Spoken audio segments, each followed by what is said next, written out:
Hey guys, welcome back. So in today's video, we will go through how to add cost in ProjectLibre. Let's go and do that.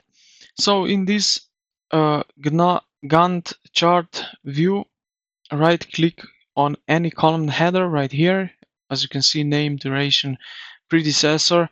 Right click on it and insert column. Now find the fixed cost. Go ahead and do that. So it's right over here, fixed cost. Click on it and then OK. Now we have here some cost for these names which we have now. OK, right now we can define resource rates. So we go here to the resources and then click resources at very left. And we can set up this standard rate cost or cost per use. So I will do that right here and I will go with 20, 20, 20.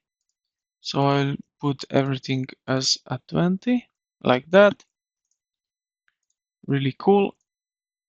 I can delete this one like that.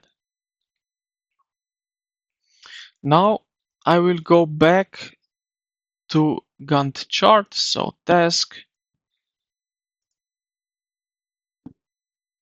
Now this ProjectLibre will automatically calculate the cost based on work duration.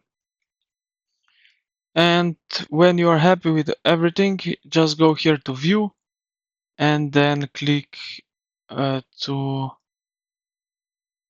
view and then reports. And here reports, you will select project details. You can select a lot of resource information, who does what, project detail. And that's basically it. This is how you can add cost in ProjectLibre. I hope this video helped you out. If you did, consider to like the video and subscribe to the channel. Thank you for watching and I will see you in the